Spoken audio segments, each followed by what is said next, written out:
We agree. You guys are going to save us a ton of money, but we've decided to go in a different direction. Is what happens when you wind up being your customer's number one choice to their number three problem is a painful place to be, because when you find that out, you always find it out late.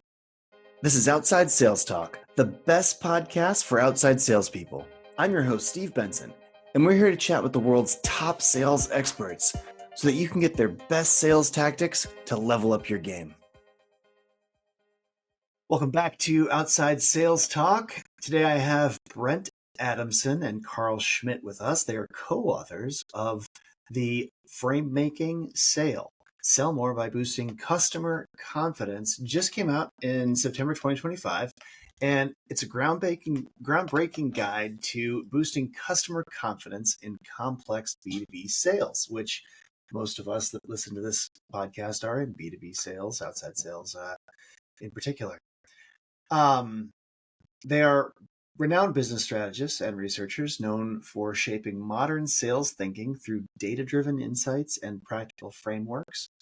Former CEB and Gartner leaders who have advised Fortune 500 teams on commercial strategy, buyer enablement, and decision confidence. Today we'll be discussing practices from Brent and Karl's new book. So, first question, kind of a softball. How do you define frame making? And how does it differ from traditional consultative or solution selling? Cool. All right. Well, let's jump in. Thanks, Steve. The word frame making itself came to me while I was out walking the dog. Because I was thinking a lot about how a lot of this stuff relates to the Challenger Sale, which is a book that we wrote back in 2011. So when we were at CB, we did a huge amount of research that led to the Challenger Sale, the Challenger Customer, a bunch of other research made into Harvard Business Review. And that work, of course, has come to, in many ways, dominate what's going on or has gone on in B2B sales for a long time. And in the last, I think particularly, Steve, the last 4 or 5 years, some of the research that we were still doing at CB, Gartner, and then some of the work that Karl and I have done since then has really kind of indicated just a completely different sort of commercial reality, particularly on the buying side. Just B2B buying is very, very different today than it was 15 years ago when we wrote the Challenger Sale. And when I was trying to think of what's the distinction between what we've done and what we're doing, it's really this distinction between being frame breaking, which is all about challengers, so going out and challenging customers' thinking, showing them new ways to think about their business, and frame making. So frame making is this idea of what we need to circle back to this and unpack it in more detail, I think. But if your starting point is customers are frankly just overwhelmed, B2B buyers and B2C buyers really, but we'll focus on B2B today.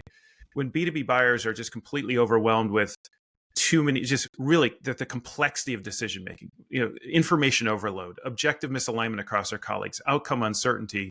The real question becomes not how do I find another sales rep to show up and kind of tell me their features and benefits or show me yet another insight that's going to blow my mind and just make me even more confused. What customers really need is just help.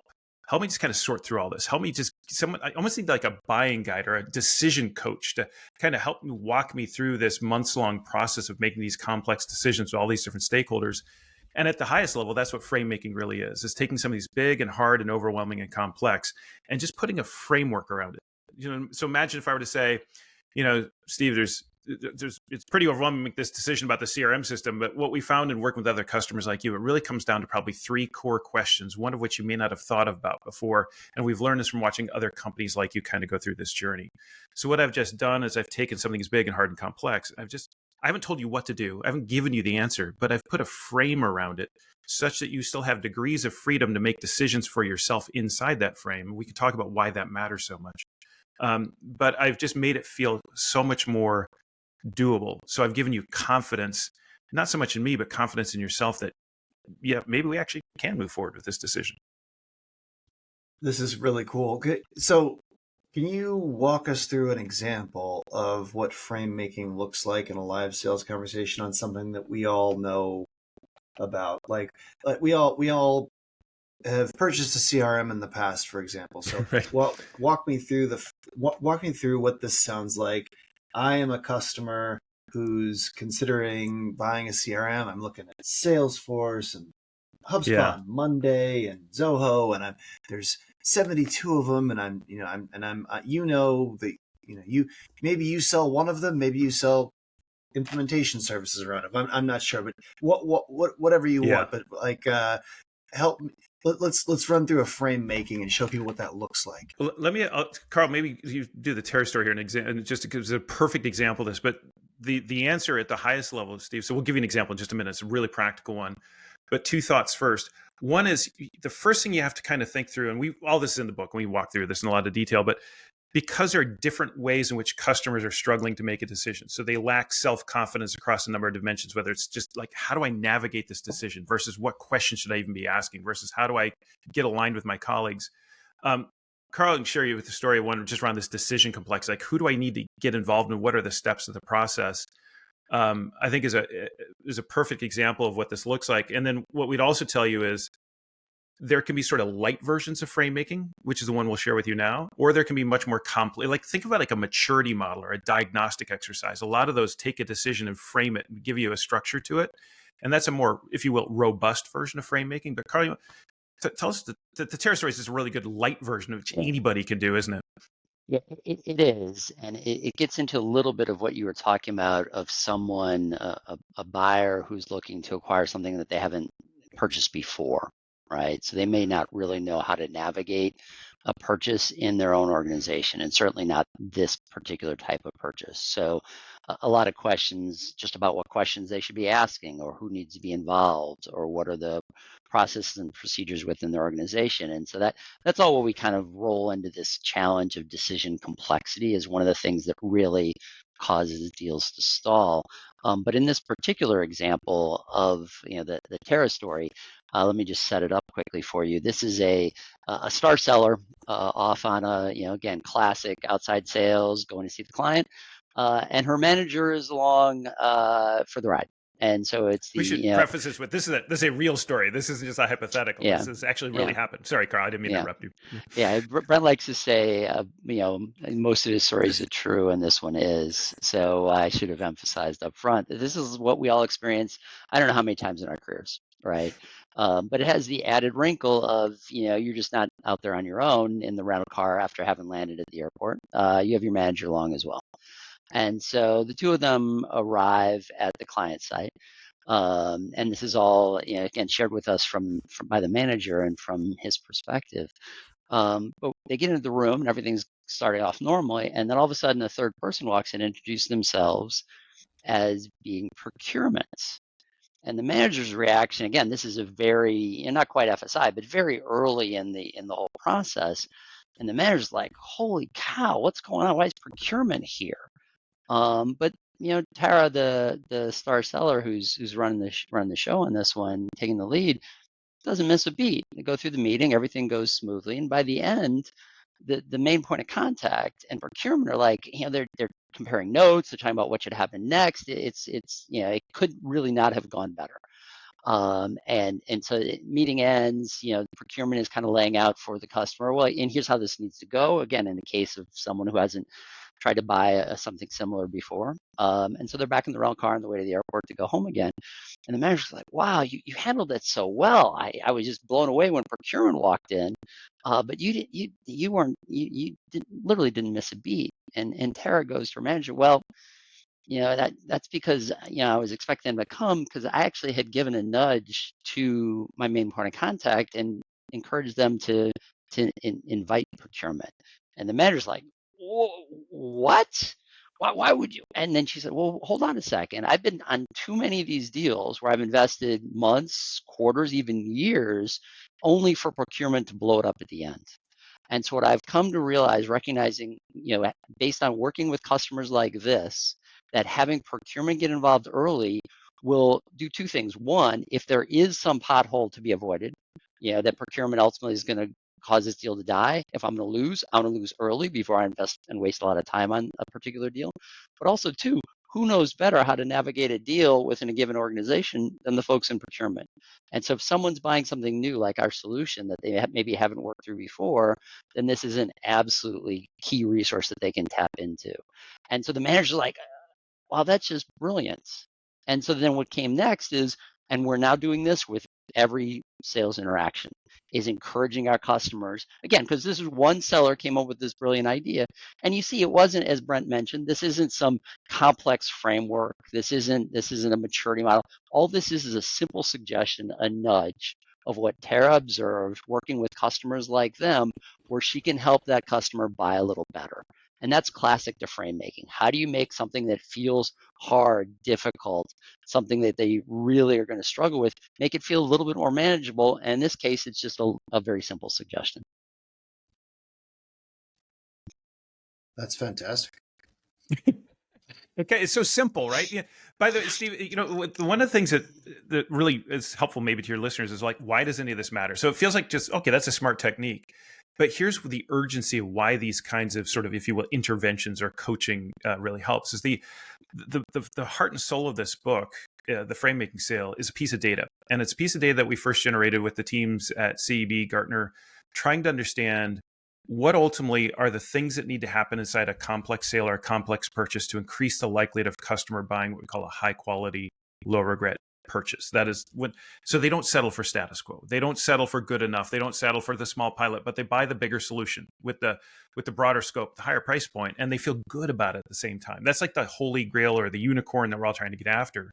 And in studying this question for years, we kind of ran anything and everything we could. Whatever wasn't nailed down, we kind of stripped apart and ran through this statistical model trying to figure out what are the things that needs to happen to increase a high quality, low regret deal. So we took Challenger apart and ran it through there, selling skills, selling attributes, marketing attributes, customer buying configurations, you name it. The thing that popped in all that research, and it popped by far, like everything else kind of like no effect or a little effect, or maybe this is like Challenger, I like this effect. And then there was something up here, like completely on a different planet in terms of its impact on this outcome that we all care about. And that was simply the degree to which customers report a high level of confidence in the decision that they're making on behalf of their company. We call this decision confidence. And when customers report a high degree of decision confidence, they're 10 times more likely, not 10%, 10 times more likely to buy a high quality, low regret purchase. It is like a wormhole to growth that we're all kind of looking for. And the reason why that matters is, one, we kind of already hinted at, well, if so it becomes, because the question becomes, right, so what does that even mean? What does it mean to go to market, engage customers out in the field, on the phone, wherever you are, in such a way that we're specifically solving for their confidence? And oftentimes when we show this to CEOs, they'll say, yeah, that's why we need to make them confident in our product, confident in our brand, confident in our people as trusted advisors, confident in our value, because we're value selling. And yet when you unpack this bar chart, as we have, and we do in the book, and you look at the sort of the attributes that make up decision confidence, it has nothing to do with any of those attributes at all. So what really makes up this idea of decision confidence, the single biggest driver of a high quality, low regret deal, is customers asking, how confident are we that we're even asking the right questions in the first place? How confident are we that we've done sufficient research? How confident are we that we thoroughly examined all the different alternatives? And all those things matter because every single one of them is supplier agnostic. Not a single one of them is about. So here it is, the single biggest driver of a high quality, low regret deal, your wormhole to growth. And it's not only is it not supplier centric, it's actually supplier agnostic. And the second thing is, it turns out it's not like, none of those are objective. Like, which questions are the right ones? I think those are the right ones. You think those are the right ones. And so we debate about it. So you can't know any of these things. It's like, how much research is sufficient? I don't know. So when you pick this apart, you find these two really interesting elements. It turns out the biggest driver of B2B buying isn't what you know, because you can't know it. It's what you feel. Specifically, do you feel confident? And second is not whether I feel confident in you, but feel confident in us. And this is why Karl and I stopped everything to write the book, is because it raises this really interesting question, which is, what does it look like to go to market, to engage customers in such a way that we're solving not for their supplier perception, but for their self-perception? This is just this massive opportunity that we're all walking past right now. And Framemaking is an answer to that question. It's like the Tara story being a perfect example of just like, how do I help this? In this case, it was a head of HR. How do I help this head of HR feel more confident that they can navigate their own internal complexity by suggesting them, coaching them that maybe you want to get procurement involved early, because we found with other customers that that's what actually will help you make this more effective. Thus leaving that head of HR to feel more confident that maybe we actually can get this decision through. Who knew? So that's the why now. And this is why all this stuff matters in the first place. Yeah, I mean, driving decision confidence, there's so much that touches that, right? And I feel like that's a ton of what we're doing as sellers, is like one thing that we always do is we provide third-party research. Because I can tell you that our product is the best product till I'm blue in the face, but like, I'm obviously biased, right? Like, so Yes, you are. we've got we've got third-party research plastered all over our webpage, and we're trying to and people have actually questioned, like, hey, why are you sending people to a resource that all your competitors are mentioned in, and like it's a breakdown of the space? Aren't you worried you're creating a leak in the bucket here? And I'm like, yes, sure. Now it's a great. I'm helping them discover everything about the space, but this analysis inherently says that we're awesome, and so and we have competitors that are also very good at certain things, and it's going to say that too. But uh, having them do all this research, I think I couldn't have used the good wording that you guys used, but makes them more confident, makes them it compresses the sales cycle. Exactly. And helps them understand, yes, this is the exact area I wanted. I wanted this type of software, and not this slightly different but kind of sounds the same software. And this is how I break them apart. And then when I'm looking at the space, these are the ones to look at. And I do want to boil it down to just these two and do a bake off. And I'm going to pick the best one for me. And like, so I think really what I was doing there is driving consumer confidence, and that's one strategy, just really educating the market and like and providing resources of that nature. What other things would you recommend to a seller to do? Like, obviously you guys both, or you guys are involved. We're involved with Gartner. I mean, that's a big part of this is what they provide consumer confidence, G2. Yep. Although I struggle with those platforms sometimes because they're just so noisy. Like, you go to Gartner and they're like, oh, Badger, that is field sales software, and there are 300 other types of field sales software. And I'm like, well, that's not very helpful. Like, there are 70 different types of software for field salespeople or more. I don't even know. And they could have broken it down that tightly, but that's not how they do it. And so I guess those platforms don't especially inspire consumer confidence to me, but yeah, no, absolutely, you're absolutely right about that, and that's where the second of these challenges we talk about is this aspect of information overload, and how we in sales can again help frame both. How do we know we've done enough research? How do we know we've asked enough questions? When is enough enough? And how to break out of that cycle of analysis paralysis. And at the core of all that is something that's absolutely critical to everything we talk about in frame making, which is what we refer to as the frame making mindset, which is this core idea that the role of sales needs to be helping the customer make the best decision they can in as little time as possible. And some of what you were just sharing about, making sure the customer sees, hey, here's some independent third party that evaluates the various options and, says some nice things about our competitors, but also highlights our strengths. So again, that differentiation can start happening to help the customer really figure out, all right, well, what actually matters, right? Amongst these 3 or 4, all very great, successful companies that have a whole bunch of satisfied customers that each are clearly doing some things well, what's the thing that should really drive that decision for them? And the degree that we as sellers can help that customer appreciate that this is the thing that's going to matter for them, then turns the conversation from oh, this is why I'm the best, to this is what you need to think about to make the best choice for you, right? And the sooner we can get that on the table, and this is where that last part of the mindset is so critical, in as little time as possible, the sooner we all as sellers can help the customer ask those right questions and make that determination, then it not only tells the customer what their best answer is, it tells us if we really should be the right answer for them. Because if not, again, that's where we can speed up that disqualification cycle. Because much like Tara, if you're going to lose, we all want to lose faster, right? We don't want to be on the road wasting all those miles and hours, even weeks, months, years, spending time with someone that at the end of the day, you know what? Their best answer actually might have been the other guy or the status quo, or they don't have something in place yet that ultimately would make us the right answer, but they're not quite at the level of maturity to be ready for our solution at this time, right? And so all that aspect of helping make the best decision to increase that decision confidence, but also make sure if that decision isn't going to go our way, we figure it out before we waste a lot of time. It's those two aspects make up what we call the frame making mindset, which is the core of everything we talk about in the book.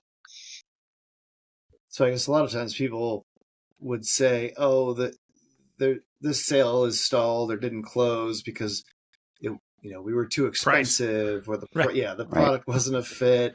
But I guess you guys are arguing that from the beginning, it was just framed wrong. And if someone had framed it correctly from the beginning, you could change the outcome of their opinion on things like price or product fit. Well, yes and no, Steve, because I think a lot of people go there, particularly like leaders in value selling, for example. So you didn't frame your value correctly. You didn't tie it to an outcome they were trying to achieve. I would I think Karl and I would stipulate to a lot of that stuff right up front, but we're actually solving for a different problem here altogether, which again is not because notice how all of those arguments, they still come back to, they just don't understand us. They don't get us. They don't get our value. So all of which needs to be true. But we have this tendency, I think, in sales naturally to think that our number one competitor is our competition. So somehow we've got to get our customers to agree that we're better, that brand A, us, is better than brand B. And so we spend all of our time talking about, look, here's what we do, and here's how we're better, here's how we're different, here's our differentiators. And what do you do when your customers, look you in the eye and say, oh, we agree, you guys are absolutely our first choice, but we've decided to go in a different direction altogether. Or if it were just up to me, I'd make this decision, but it's not. And so, it's like, I'd buy you today, right? And so what we find is that many times what we're competing against is just the fact that customers are overwhelmed, they're confused, they're stuck, they don't know how to make progress on a decision, so they just choose not to choose altogether. And so then it becomes, if your number one competitor is status quo and you're losing deals to 40 to 60% of the deals are lost to no decision, then the bigger question becomes, how do I just get more decisions happening? Even if I just keep my share of the pie, but make the pie bigger by just driving effectively more commerce, that becomes actually an incredibly powerful tool for driving growth. So then the question becomes, how do I help these customers not so much feel confident that we're delivering great value, but how do I help these customers feel confident they're even asking the right questions or headed down the right path or aren't going to just die on the vine? Let me give you an example. CRM, we mentioned before. So I often do this exercise, and I've done this all over the world over the years with now literally tens of thousands of people. And I'll ask them simply, and usually I'm talking to heads of sales and heads of marketing, but I'll ask them, all right, I want you to take your sales hat off, your marketing hat off, and you'll totally get this given your position as a leader of your company and founder. But I'll say, all right, think about your own company and think about a purchase you've made in your own organization. With your colleagues, sometime over the last 12 to 18 months, maybe it was capital equipment, maybe it was software, maybe it was I don't know, consulting engagement, but it's a larger scale purchase that you've made with your colleagues. Think about the people involved, the steps that you had to go through, the decisions you had to make, the budgets you had to kind of figure out. Now, if I were to ask you for one word, one adjective to describe that entire experience from end to end, what would that word be? Steve, what do you think they say? What are the words we're hearing when we ask that? Complex. Lot of people hurting the cats. A lot of the decision makers in the room. I mean, it's. Well, I'll tell you, I've asked, and it's no exaggeration because I did this on stages all over the world when I was still at Gartner, even. But I've asked tens of thousands of people this question. I've yet to hear a positive word, literally. Right. So it's always long, hard, frustrating, awful. People start dropping the F-bomb. Someone said landmine. And I said, well, that's not an adjective. And he said landmine-ish. So that became my word for the year. But, there's one CMO in Chicago who had recently bought a CRM system. And you know what her word was? Her word was, I never want to do that again. It was all one word. It was all packed together. And you could see in her eyes that she legit never wanted to do that again.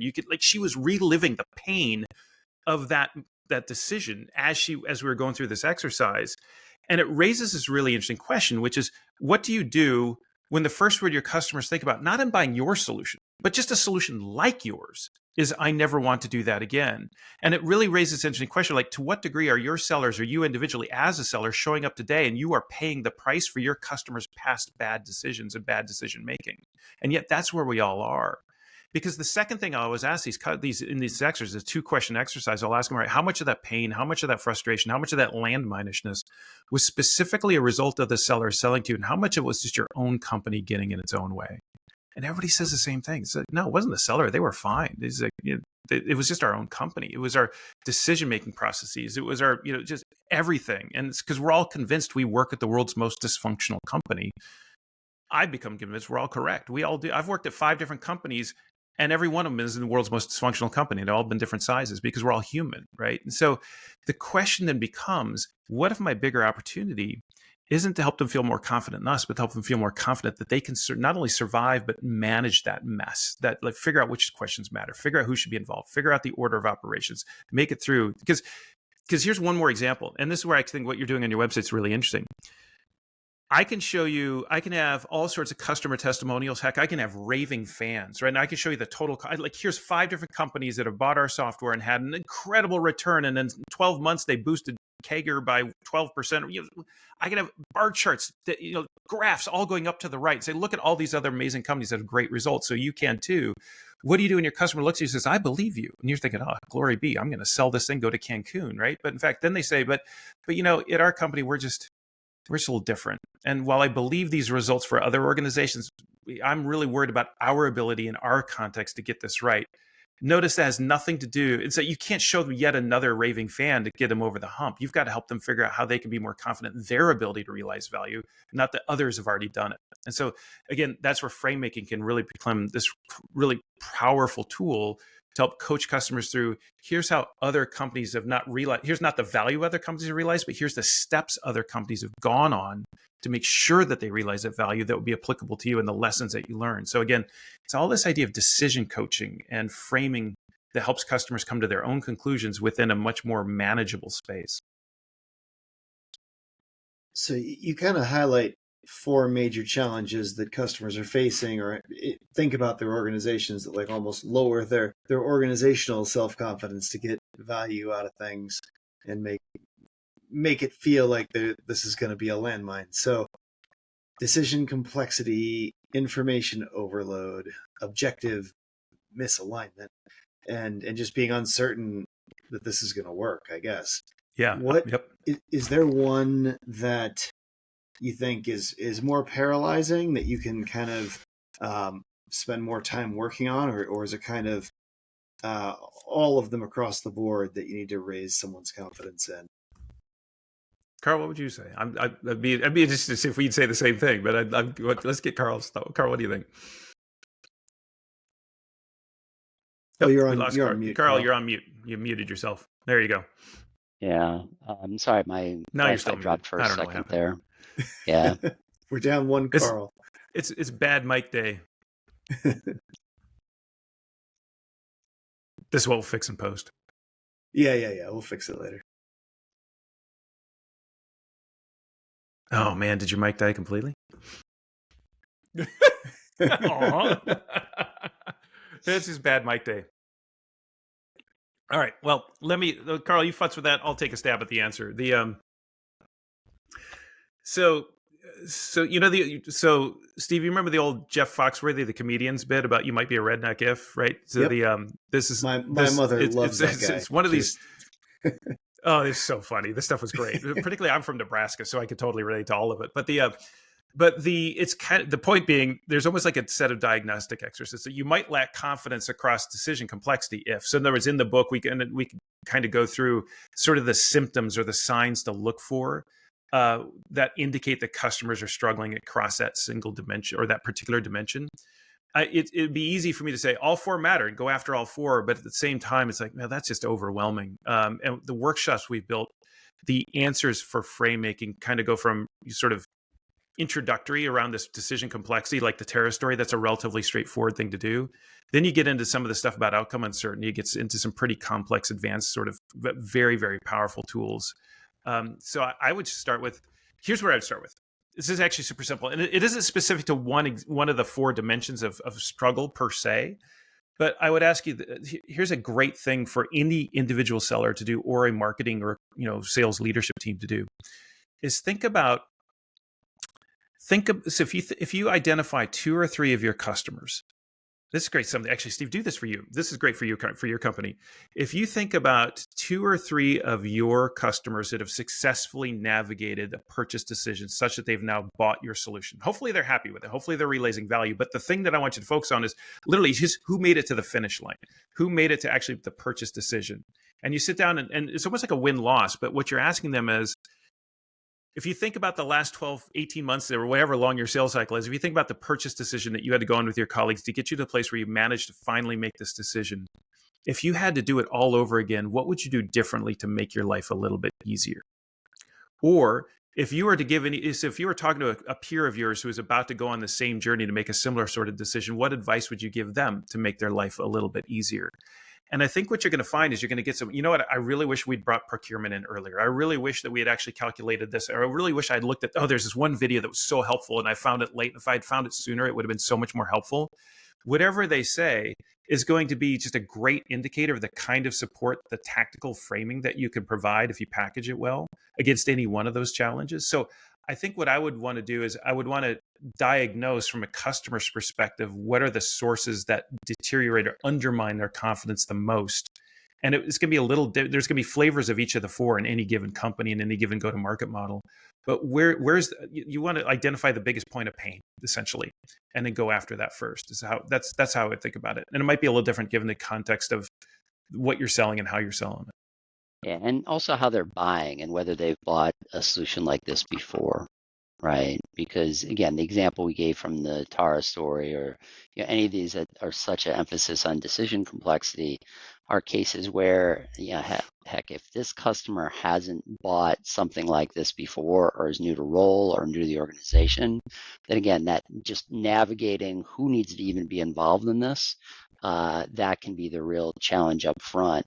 While if it's something that is more of a repeat or a renewal or those types of scenarios, then it may be very much more those those questions around, well, how confident am I that I'm actually going to realize the outcomes I expect, and is there uncertainty around that outcome? So again, it will vary somewhat predictably based on the nature of what the customer has experienced and where they are in their buying journey.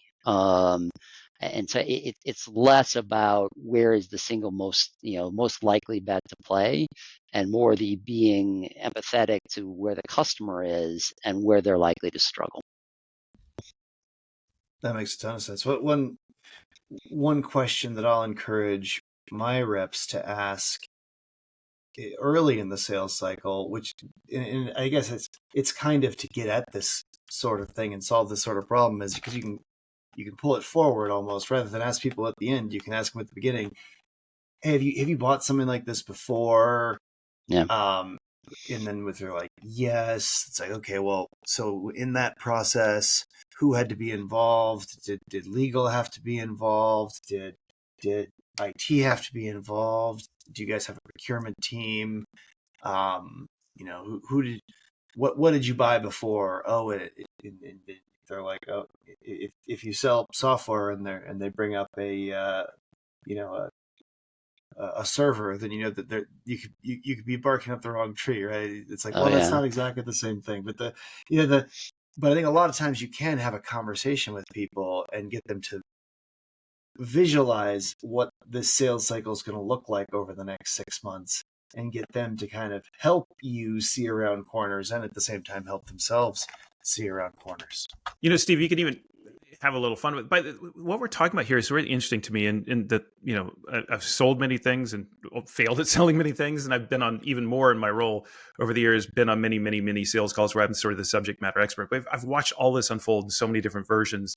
And there's this tendency that we have to run away from these kinds of things. Like, I can't tell you how many times I've been on a sales call and the ride along as the subject matter expert, the sales rep in the rented Ford Taurus in the parking lot out front will look at me and say, whatever you do, don't bring this up, because they don't agree on this thing. So don't bring it up. And what I learned the hard way over years and years of doing this is like, that's probably the first thing you want to bring up, right? It's like, you got to run right at this. So here's a fun way to do this, which is, I'm learning. Carl's never heard this. Kind of make it up as I go. But this is actually kind of, it's like, I can imagine a fun version is, maybe it's fun, maybe it's stupid as heck. But if you were to think of a continuum from 1 to 7, where 1 is buying our solution and 7 is poking your eye out with a dull, rusty butter knife, which of these things, where are you on that scale? Are you closer to a 1? I'd rather buy a solution like this, or are you more like a 6? Like, I'd rather to do the eye thing, because this is like, in other words, it literally, like Carl's like, Brent's losing his brain again, but which happens a lot. But the point is, I think you could run just how hard do you think this is going to be? You could actually do some sort of fun assessment of customers' confidence right now.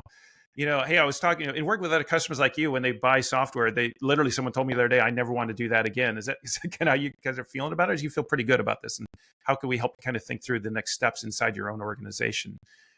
Those are the kinds of things. Again, maybe not the butter knife thing. I kind of regret saying all that out loud. We can fix that in post. But I think they.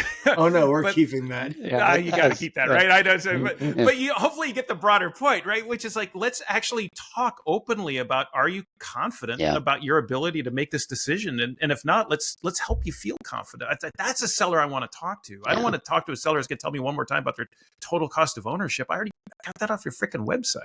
Yeah, I think what you're saying is super important and true for maybe not all products, but a lot of products, and certainly ours. I mean, we, like probably most technology products, it's like people are talking. The reason people are talking to one of our salespeople is because they already know this is interesting. They already know this is a pain point. They already know there's efficiencies to be had, etc. Like the reason they don't end up doing it is because it's too hard. They realize, we're gonna have to talk to IT. I can't stand that. This is just like that last time. It was torture. Like totally. So I really think you're onto something. I haven't crystallized in my mind.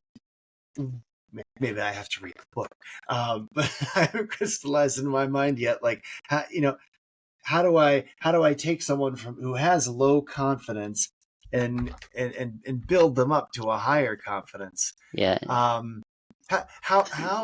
tell me, how does frame making change the role of the seller? Tell me what new skills or mindsets are needed to do that.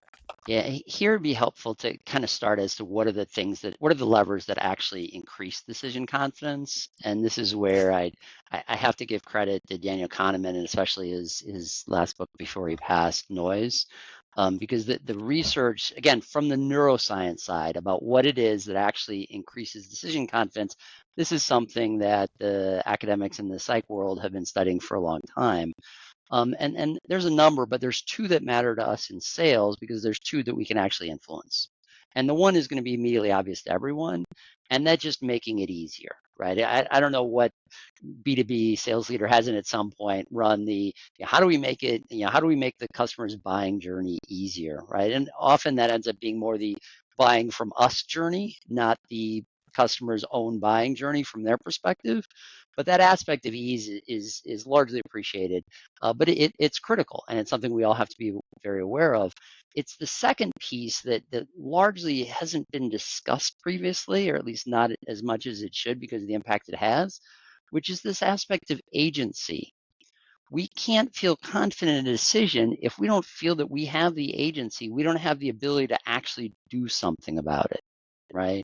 And that's really critical to all of this, because one of the traps sellers can fall into again, within a goal of making it easier, is saying, oh, don't worry, I've got this. I can take care of this for you. Here's the right answer. It's all those aspects of kind of trying to be prescriptive, taking control of the conversation in a way that, again, guides the customer to what that right answer should be based on my own expertise, right? I've been doing this for 30 years. Let me tell you what you want to do. Right? And all of that misses the point and fails to increase the customer's decision confidence because it's actually undermining their agency. It's you're doing it for them rather than you creating the structure, the framing that allows them to construct the knowledge for themselves, to create their own confidence, to do it on their own. And so that's where core of this mindset and so much of what we talk about in terms of how to actually engage the customer with this framing is all based on how do we structure it? How do we frame it in a way that helps the customer come to the decision on their own and feel confident that they've gotten there in the right way? In fact, it's kind of crazy, the Steve, that actually shows up in the data when you adopt this sort of expert profile. So I've been doing this for 30 years. Here's what you need to do. You actually undermine customer self-confidence rather than boost it. So because you're solving for customers' confidence, you not for them. So mechanically, because we've talked about this sort of, in the abstract. So very mechanically, what we do in the book is, and we try, by the way, so you can tell the book runs at this sort of high level sort of abstraction and big ideas that really we think are going to radically change the world of B2B commerce. And that's why we wrote the book. But we wanted to make sure that every seller out there could read the book or engage in workshops or whatever and say, all right, and now I know what to do. So we get really deep into tactics in the book as well. And the way we think about the tactical side of this is sort of 3 steps. We call it the 3 E's, as in the letter E. So there's establish, engage, and execute. Not to get too wonky on this, but the first part is to kind of answer your question from a different perspective. Like, how do I begin to engage in frame making? Is kind of what I was hinting at earlier. Is just to identify, where do customers get stuck now? What are the things that undermine their confidence now? Whether it's around, like, I don't know how to navigate this decision. I'm just overwhelmed with way too much information, or, I just don't think we're functional in our organization to realize this value. Whatever it is figuring out. So how have other customers, one of two things, how have other customers struggled with this same challenge, or how have some customers overcome this challenge and figured out a way to make a decision despite that complexity? Because what you can then do is you essentially build out of that, you can build your framing. And if you think of framing as a little too wonky, just build your coaching or your guidance, right? So, and you can package that guidance as a tip, like we saw in the Terra story, or something much more robust, like a maturity model. But in this established portion, it's all figuring out what are customers missing about their own organization that if they knew would just help them feel more confident in themselves on that dimension. In the next step, engage. What we spend a lot of time on this, and it's both research and School of Hard Knocks. It goes back to this expert point. What if, rather than showing up and saying, I've been doing this for 30 years, here's what you need to do, and solve for confidence in you, what if we leaned on the thing that Kahneman and Robert Cialdini, who wrote the book Influence, everyone should read, what if we rely on... one of my favorites. That was... It's literally one of the best books ever written for business, right? It's so powerful. And particularly sales. I mean, I read it in business 100%. Life-changing. And what Cialdini talks about, among many other amazing things or important things, is this idea of social proof, right? And when you think about it, we've all experienced this with our customers. The number one thing that customers will say is what they really want is what other companies like them are doing. I imagine you see this with your customers too. And the thing is, the reason why they want to know is because they don't know, and they want to avoid the pitfalls, and they want a short how have other companies handle this? So I'm not asking Steve, what would you do in this situation? I'm asking Steve, have you talked to other companies that have done this? And what that does is it shows you have real value. Any seller has massive value they can bring to the table, even if they're relatively new in role, because they have access. It's not your expertise they're looking for, it's your access to other customers. And so that can all be captured in what we call the phrase that frames. And the phrase that frames goes something like this, and you can modify in all sorts of different ways. But in working with other customers like you, one of the things that we've been surprised to learn is, so imagine in the Terra story, and working with other customers like you, one of the things we've been surprised to learn is that actually, if you bring in procurement early, it can actually save a huge amount of headaches down the road. And so I'm telling you now, here's what you need to do. I'm saying, here's what we've learned from others. So I'm adopting the role of a co-learner rather than an expert. And I'm sort of collaboratively trying to figure this out with you. And I'm giving you the thing that you want, which is access to other customers like you and sort of their lessons learned. And then I'm leaving it up to you to make a decision whether you want to bring, I'm not saying you have to bring in procurement. It's kind of up to you, but here's what we've learned from others. And boy, it could be apparently a really huge help. And then there's I won't get into the execute too much more, but the execute is then, how do I then move from one stakeholder to multiple stakeholders and then maintain that confidence over time? And you can get into some really interesting tactics around things like customer verified outcomes, and there's alignment workshops and all sorts of things like that we talk about in the book. But the neat thing about all this is it starts out sounding very sort of abstract and big idea-ish. And then you get into it, it's like, oh no, there's like literally just legit brass tacks. Just say these words, find these things out, ask these questions, deliver this value in a way that gets really practical in this stuff. In working with other customers like you is a great way to start a sentence. I mean, it's like, yeah. Whenever you know something and you want to express it, framing it that way would be helpful. One thing that also jumped to my mind that, is kind of a lesson that I wouldn't have necessarily expected was the importance of helping our customers, who are typically sales leadership, sales operations people, communicate with the folks who hold the purse strings, the CIO, CFO, et cetera, the CEO, whoever it is. It's like, because there are thousands of sales tools, and they've already bought 17 of them, and so when they're like, hey, I want to buy this for the sales team, the people that hold the purse strings are like, what? Why? Another thing? Like, what? So helping them. One thing that I've found helpful, and I guess this is an example of what people could also do, but not a perfect parallel, but like things like this is, we just have a spreadsheet on our website, and it's when you hit the button for pricing, it also shows up like download. I don't know exactly what it says. Download a spreadsheet, an ROI spreadsheet, and literally we've just built a spreadsheet that they can just fill in like the number of sales reps they have and how much the average sales rep costs, etc. And then it just spits out a number, and they can change it and they want it in it. But you can give that tool to that person who likes to think in that way, and you're like, hey, look, this is going to pay for itself with this line item right here, which is a real cost, and that shows up on in your cost area right now. It's going to get paid for with that. All this other stuff is benefit. It's more sales. It's this, it's that. But giving them that tool, even though, I mean, it's not really a tool, it's a stupid spreadsheet, right? It's just adding up that's an ROI spreadsheet, right? It adds up the benefits. But doing things like that empowers the customer to deal with their own organization, which I think is a lot of what you guys are talking about right now. It is, but I would highlight maybe an addition to that idea, which is, often, and I don't know how many ROI calculators I've now reviewed over the years working with commercial leaders.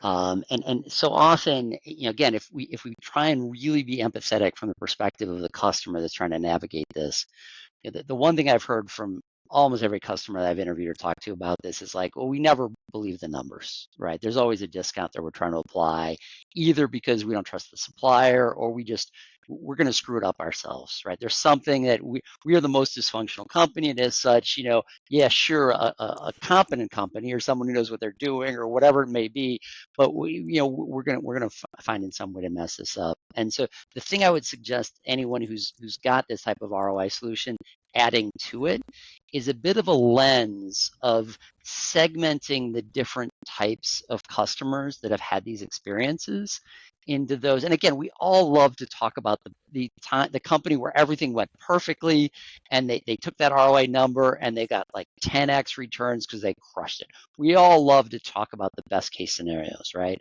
What we all fear and desperately avoid is where things went a little bit off the rails, right? It's like, where was the company that for whatever reason the results weren't what we all hoped for? But that's exactly what the customer cares about, because it's their neck on the line at the end of the day, right? They're the one who are worried that if this doesn't, if I sign off on this, if I'm the one advocating for it, it doesn't go well, am I out of a job if this blows up? And so what they want to hear about are the potholes, right? Where did this not go well for someone else? And then not only how do I help avoid those, but what do I do to get past them, or how do I mitigate them, right?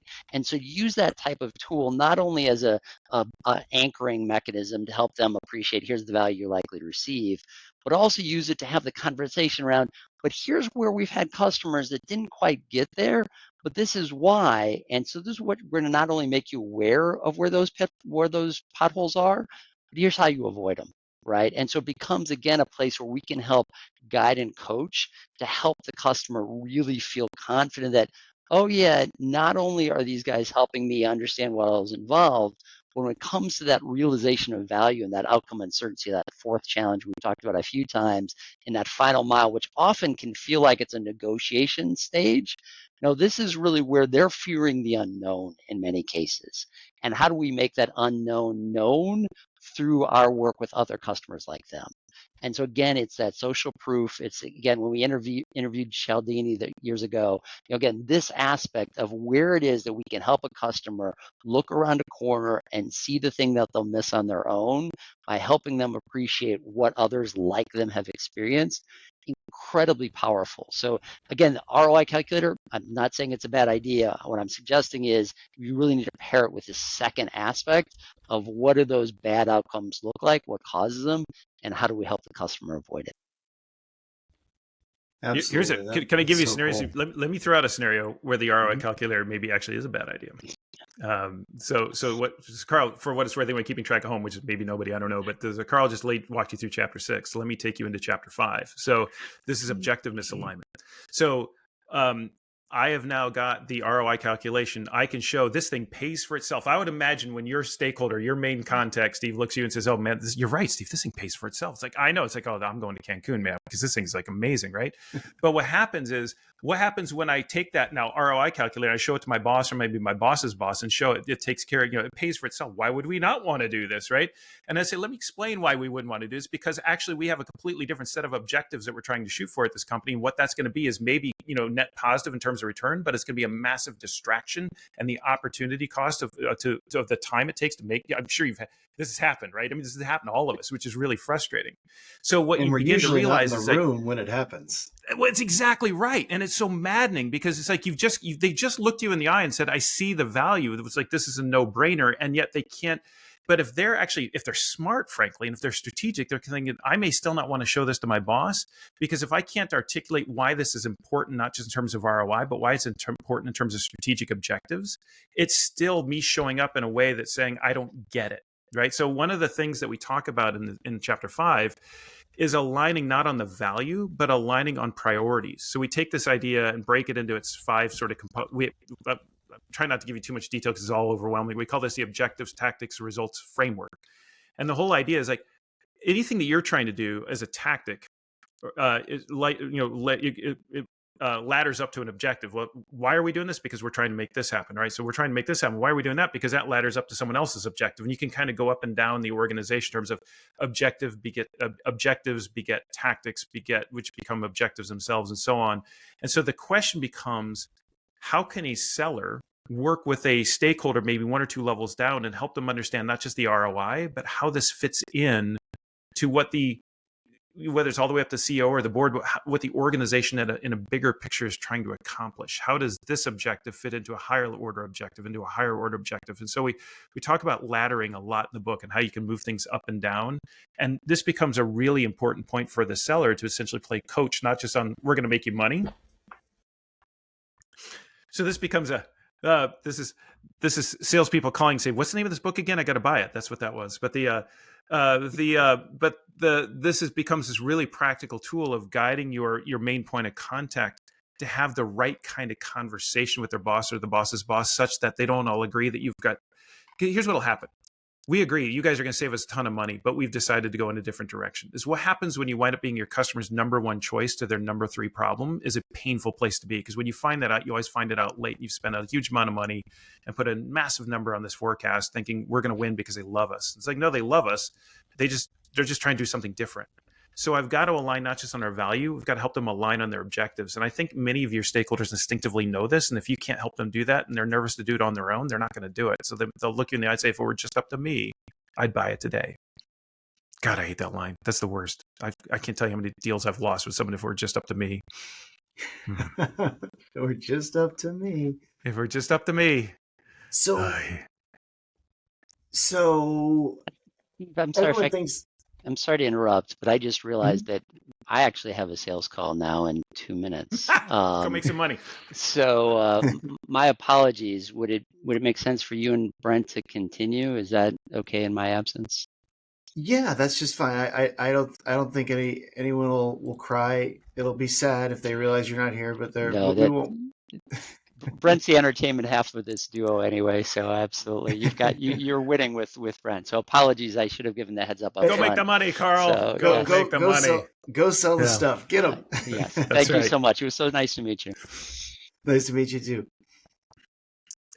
But we've thrown a lot of ideas at you, Steve. And in some ways it can be ironically overwhelming, which is exactly the point of one of these things. But there's so much information out there and customers just feel overwhelmed. And so, on a podcast where we're just trying to dump a bunch of ideas on you is probably the worst thing you could do. So I think if I had to sum it all up, it just comes down to this very practical but very powerful question of what does it mean, or what would it look like to engage customers in sales conversations such that our number 1 priority was solving not for their confidence in us, but instead their confidence in themselves. What would that look like? What would it sound like? Why would it matter? How would I do it? And at the highest level, that's what the book is really all about. Yeah, it definitely resonates with me. I think, everyone does think they're the most incompetent company, and if you can help them understand and mitigate the risks that they're facing based on your experiences with other customers, and you can help them, if you can map what your product does to their strategic objectives, that can really that it can make it, as you said. I loved your quote. if you don't do these things, you end up being your customer's number one choice to their number three objective, and Yeah. that's the most frustrating thing in the world. But Well, I the think, opportunity cost of that is huge, right? Because it always feels so good. And we've all done this deal. I've done this deal. It feels great, feels great, feels great, feels amazing, feels incredible. Oh my God, they love me. I love them. And then it goes south. And it's like, what happened? It's like, it's kind of like dating in high school, right? It's like sometimes when someone looks at you and says, it's not you, it's me. Sometimes they mean it. It actually is them. Do you know what I mean? And so how do we how do we help them? Right, because we think like, what should I change my clothes? Should I shower more? Should I, it's like, should I wear cologne? It's like, we kind of like want to like, have you not seen my total cost of ownership? Have you not seen my lifetime value? It's like, no, it's me. It's like sometimes like, well, let me help you work on you. Let me in fact give you some guidance on you. I don't know if that will work in dating, but we do know it'll work in B2B commerce. Yeah. Yeah, and we certainly, I mean, as you say that, like things jump to my mind that, like, we often run into situations where it's just like, well, people are like, this will be a great problem for us to solve. Our CRM is totally screwed up right now. All the data is messed up. We got to fix this, and this. And the same team that should be implementing this, and we think they should, they need to fix that first, because that is it's business. That being where it's at right now, we deployed it wrong, and then we used it wrong, and then put the data in the wrong places, and fixing that is our number one priority. And then after we fix that, we could call me back in 6 months. Yeah, exactly. Yeah, but I'd circle back. Let's circle back on that. But I would say that more often than not, it's like you call them again in 6 months, and they're like, oh yeah, it's still a disaster. And you're like, I think it's always going to be a disaster. Yeah, it's true. 100% true. It's a Sisyphean challenge to unscrew the thing that you've already screwed up in that regard. Well, I find it endlessly interesting that, again, every single day we are struggling to sell more because of customers' past bad decisions. Right. It's just that is your number one competitor. It's your customer's fear of going down that painful path again. So I don't want to do that again. They're exhausted, they're overwhelmed, they're frustrated. Industries, and technology is certainly one of those. I mean, if you're selling, rolled steel, it's probably less challenging in that regard. But maybe, I won't try to prove you wrong by going through industry by industry, but I think every industry has some version of this, right? Because the reason why is because what we're talking about here is not a sales problem or a buying problem. We're talking about a human problem, or at least a challenge, right? Which is in a world where we all feel so incredibly overwhelmed with just change, first of all, and everything's going on irrespective of what's going on in commerce, but even inside of commerce, which is like all the different stakeholders that are now involved, all the different competing priorities, particularly in a world like AI now, where everything is changing so fast. So what seemed important 6 months ago feels like it's back burner now because we got to focus on this new thing, right? We've got all, the different steps that we have to go through to make these decisions. And then we go out and like, let me just do a little bit of research. And within 5, it's so maddening where you just like any sort of, search online gives you just an endless number of leads. And now you say, well, that's okay, I'll use AI. And you put something in AI and you get an answer, and you say, what if I change the prompt just like this? And you get a completely different answer, right? And then you start digging in the answer, you find half the time it's not even correct. And it's like, well, that didn't help. So at what point do you think, I don't know what to do? And so everything just gets backburnered. Well, and if someone could just show up in that moment and say, you know what, let me see if I could just help you out. That, as opposed to let me tell you about my features. Like, imagine in that context, you show up and say, I'd like to tell you about my features and benefits and my lifetime value. It's like, no, I don't need that right now. That's not helpful. But if someone said, it's a little overwhelming, let me see if I can help you out. That's a conversation I'd be at least willing to try to have. It's like, show up with a little empathy. And it's like that, the heart and soul of this book is a very simple but powerful question, which is, based on the Gartner data I was involved in right before I left, which is 75% of B2B buyers say they'd prefer to buy without ever talking to a sales rep at all, which is really scary. The question, we could debate that data point. I have for years, but and I think it's a really interesting conversation to have. But for me, the most interesting question is this: what would it take to be the one seller or sales team that customers actually do want to talk to? What would that look like? What would that sound like? How do I show up and be like, I don't like talking to salespeople; they're not helpful. But Steve's different. I'll talk to Steve. That's your opportunity with Framemaking, we think. Yeah, well, and I am different. I'm of course really you a are. very special flower. I think asking people to make any change can be challenging. It's hard. In any industry, right? Like, even if it's just the concept of change that is hard. Like in my rolled steel example, it could be something that you would think is kind of the same whether you get it from company A or company B, something relatively commoditized. But it's like, well, yeah, this sounds good, but any change is scary. I could have a difficult time getting you into the procurement system.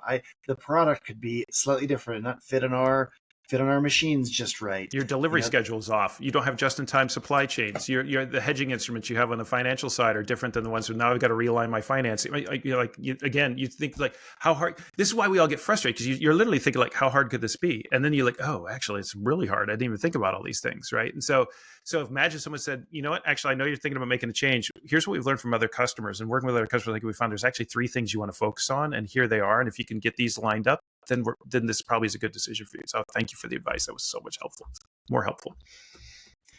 Are there signs that you look for that a deal is going to slip in the future because of indecision as opposed to lack of interest? And what are those signs? What would you be looking for? I think it's, in some ways the signs are so many and so common that it's like literally every deal we're doing, right? It's like pulling in, let me just talk to this person and this person and get their thoughts.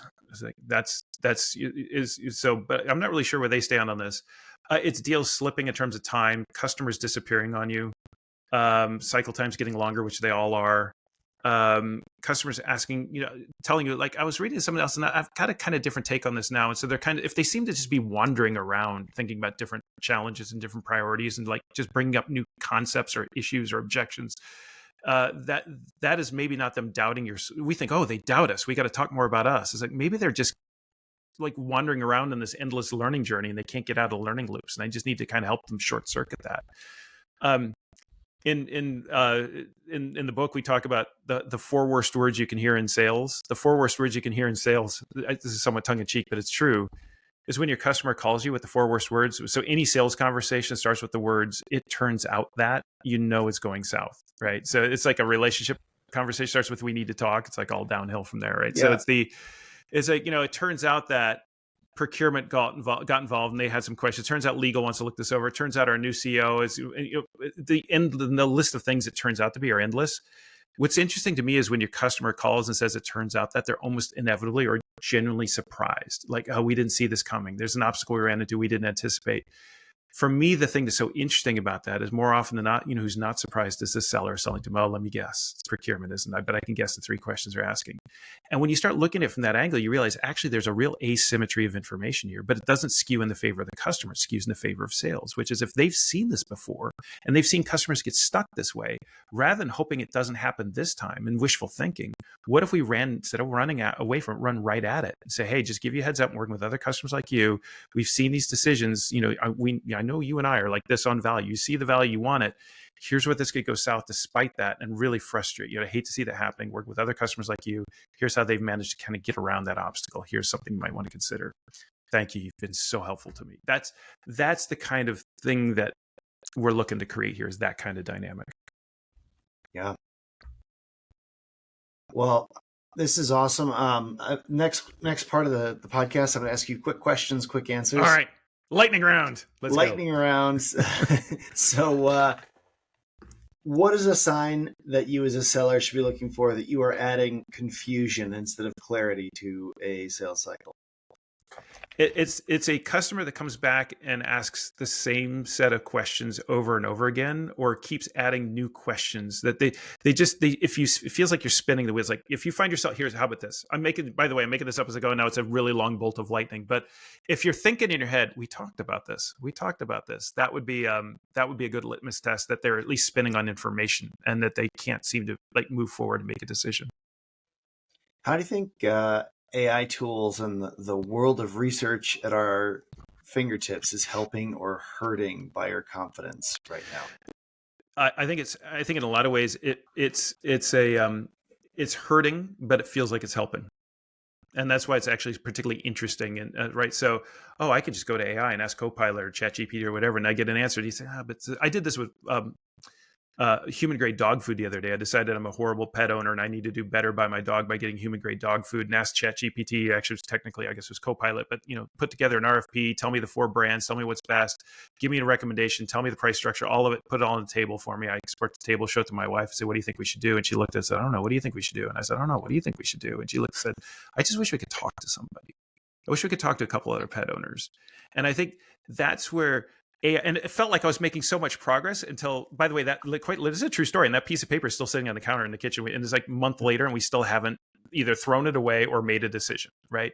And so, but it felt at the moment like I was going to get all this information. I felt so empowered, Steve. Like I was using AI. Look at me. And it's like, but I still don't feel any more confident. In fact, in some ways, I feel less confident because now I don't know if I trust me, and I don't know if I trust AI. So I'm like double not trusting. And we are just kind of drowning in the details, right? Totally. It unearths some of the complexity, whereas we'd almost be better off not knowing. It'd be better if you just ask Google, "What's the best brand of dog food?" And they were like, "It's Kibbles and Bits," and you're like, "Thank you, Google." And it's not true, but but we don't do that. We say, "Are you sure?" That's what we do. And it's like, "Tell me more, and tell me why." And so, did you ever do that thing where? We talk about this in the book too, but did you ever go to Amazon to buy something you think is going to be relatively innocuous? I did this recently with a dongle. So, I'm upgrading everything here. Now I need a USB-C dongle. Okay, I need a dongle. It's like, I don't know, it's like $7-8 probably. It gives a certain length, certain, A to B, or it's a USB-A to USB-C, all whatever. So you put it in the search window, and Amazon's like, hey, no problem. Here's 1,500 examples. So it's like, I don't need 1,500. I need one. So now you feel a little overwhelmed, but that's okay because Amazon's got your back. So they say, well, here's Amazon's top choice, or here's customer's top pick. Okay, thank you. Gave me some guidance. That was really helpful. So you go to customer's top pick or whatever, and you look there. It's like, okay, right length, right dimensions. I've never heard of this brand, but I guess it's okay. And all right, let's go. Let me just read the reviews. 4.8 stars. Great. Let me just take a look at. Okay, let's buy this. Move on with my life. Actually, before I do, let me just take a quick look at a couple of these 1-star reviews. That's all weird. What's up with that? And you open up the 1-star reviews, like, do not buy. You'd be a chump to buy this. Broke instantly. Showed up damaged. Like, oh my god! I don't know. You kind of freak out and say, well, I can't buy that. Let me look at another one, right? And say, this one's got 4.78 stars. I think it's 4 hours later. It's so easy to walk into a hardware store where they're like, they have one doorknob, and you're like, right, I will and just take buy the freaking doorknob. Right? If there were 1,500 of them, it's impossible. Right. And so now it's 7 hours or 4 hours later on Amazon, and you're still shopping for a freaking $7 dongle, and you're thinking like, and you don't hate Amazon, you hate yourself for not making the decision. What's interesting to me is, again, it's a true story. So the Amazon has a button, and if you press that button, all the pain stops. And that the button says save for later. And if you press save for later, you don't get a dongle, but the pain stops and you can get your life back, right? And so my wife has 582 items saved for later in her Amazon account. It's a true story. It's 582 times. It's a relatively simple consumer purchases just stalled out because she just didn't feel completely confident in herself to just pull the trigger and not get, make a bad decision. And you scale that up to B2B, and that's kind of where we are today. And this is why 40 to 60% deals end in no decision. It's because we're all engaged in something called maximizing, which is trying to get the perfect decision. And we're all effectively letting perfect be the enemy of the good. And we just don't decide. We choose not to choose. Yeah. And you just think, I wish someone could just help me with this. Like, someone just freaking tell me what to do. And so then your sales reps come and say, well, I'll tell you what to do. Buy my stuff, right? It's like, well, no, that's not what I meant. And that's not super helpful. Anyway. Well, and at least in my industry, I do wonder why the G2s and the Gartners of the world don't do a better job of researching it, and just like, because they could just look at the 5 things that are like me and be like, we looked at all 5, and like this one and this one are good, and this one's especially good at this is especially good at that, and I wouldn't bother with the other 3. Like, it surprises me that no one hit, like, because they do that, like the New York Times bought that company that does that kind of on consumer products. Like, you want to know how to buy a water bottle or a whatever. They'll what is that company? The wire cutter, and they just tell you what headphones to buy. They're like, well, if you want an over-ear headphone that does noise cancellation and has a mic, this is the one. And if you want the cheap one, we would recommend this one. If you want the really expensive one, we would recommend this one. So you just kind of. They do it. No one's doing that for a lot of B2B products. I guess it's too niche. But a seller could. Mm-hmm. And that's the opportunity. How could every single salesperson become like a little miniature Gartner or like a wire cutter, right? And by the way, I mean, having been at Gartner, the last thing I'm going to do is throw them under the bus because I think it's a really good company. In a lot of ways, it's really well run. But there's, it has its limitations to that model of like the quadrants, and like there's all sorts of perception issues that they're constantly battling about.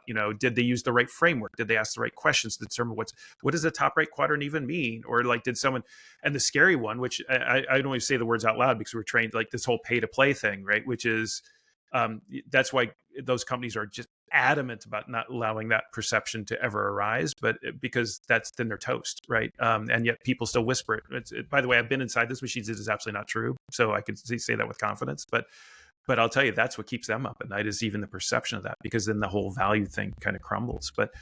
And so I think that's where sellers also have this challenge with frame making. Is like, well, of course you're going to say that because you want to go to Cancun. It seems like I say Cancun a lot because that's where all the President's Clubs want to go, right? But do you want to go to Cancun? Because I've been to Cancun. I speak at sales meetings a lot, and so I've spoken to many sales meetings in Cancun, and I'm okay. It's Orlando, Scottsdale, and Cancun, and now Nashville is the one. Everyone's going to Nashville.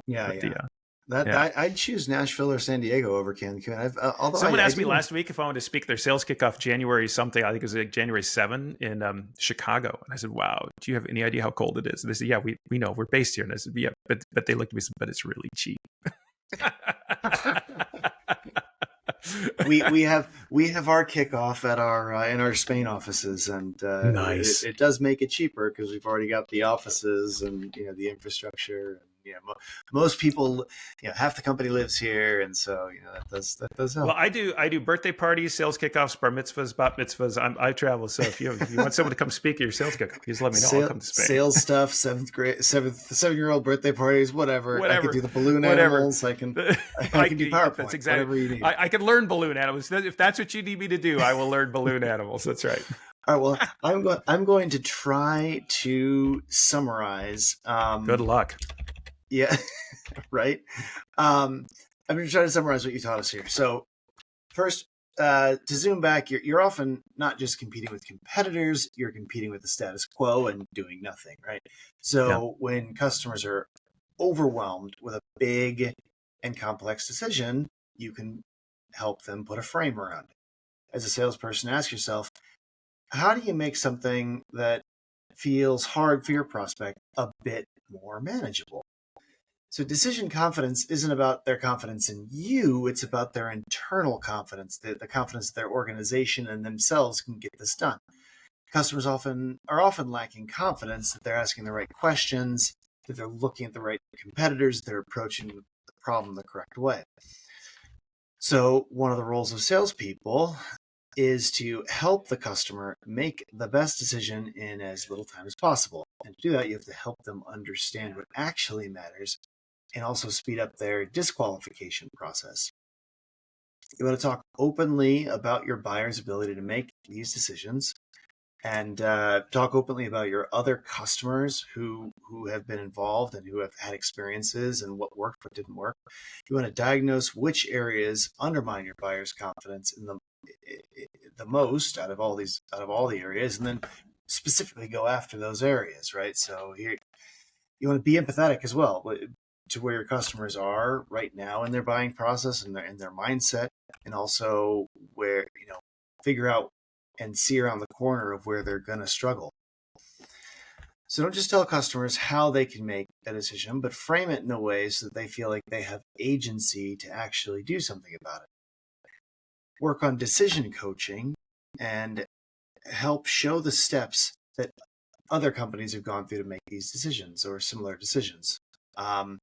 You want to adopt the role of a co-learner and use this phrase. I love this phrase when you're framing things. So when working with customers like you, one thing we've learned is blah, blah, blah. Ask yourself, what would it look like to solve what would it look like to solve your customers' confidence in themselves versus your company? What could you do? What actions could you take to make them more confident in them? And keeping in mind, everyone thinks that their company is the most incompetent. You could help them mitigate risks based on your experiences. You could map out your product to their strategic objectives. And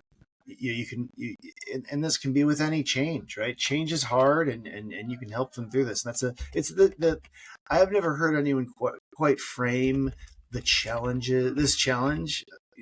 of doing B2B sales, in terms of customer confidence, but it really makes a lot of sense.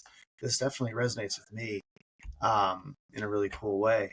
So this has been fantastic to have you on here. That's amazing. Thank you. You nailed it.